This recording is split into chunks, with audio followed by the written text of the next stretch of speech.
Caleb, you want to kick us off with Pablo Mastroeni? Yes, thank you for joining us, Pablo.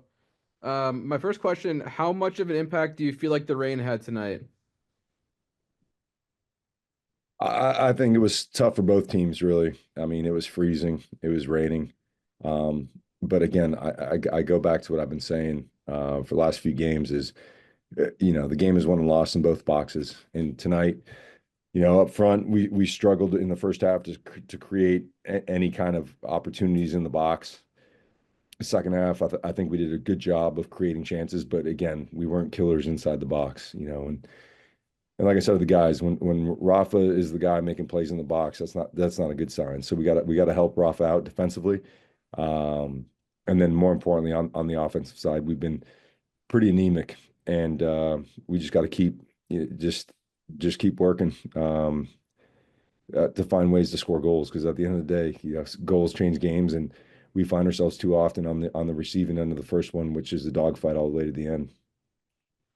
You mentioned making plays on the defensive end. I did want to ask you about, we've talked about the rotation on the back line quite a bit. And I wanted to ask you in specific about Vera missed a couple of games early in the season due to coach's decision, and Katranis has or not missed, but has not started a couple games over the last few weeks.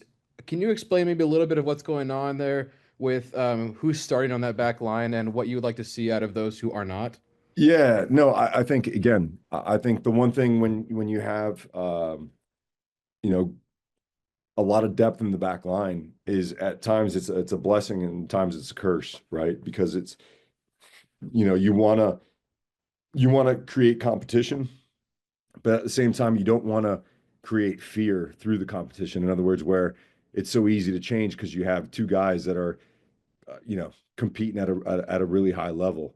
And again, I think Vera with his left foot on that side, it's just a natural fit for the back line. Obviously, the way he played last year was fantastic, and it's really just getting everyone up to speed. And it's been tough when you're not getting the results to solidify a group because you're constantly trying to find ways, mechanisms to shore up that back line. And then in Alex's case, he's been competing well during the week. Sam has just we'll have to evaluate after this game, obviously. And this is the conundrum, right? We'll evaluate, and because we have guys that are so close in whether they start or they don't start, there'll probably be a change or two to the back line heading next week. On the Apple broadcast, they called out Vera for not sprinting back on the second goal. Did you feel like he didn't get back fast enough on that second one?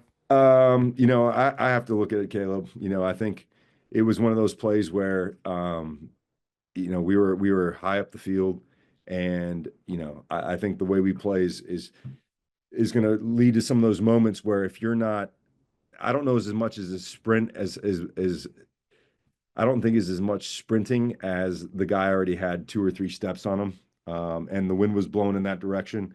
So I don't know. I'm going to have to review the tape and to give you an honest answer with that.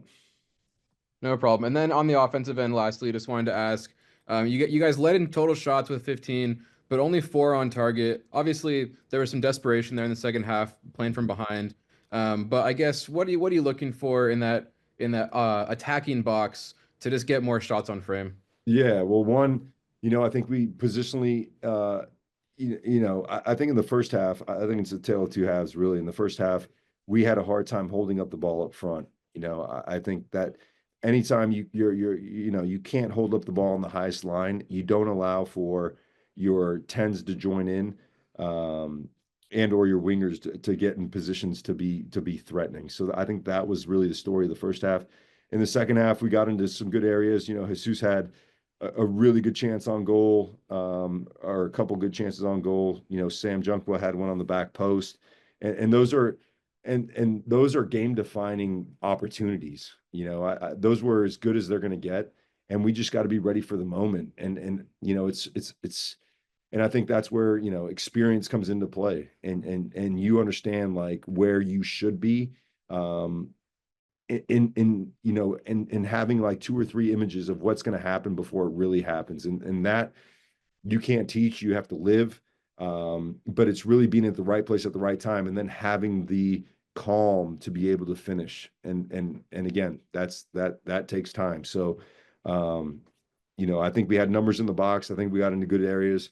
But the finishing part has been eluding us. And again, when you're not defending your box well, and you're not scoring those goals that 9 times out of 10, those are tap-ins, you're going to find it very difficult to win games.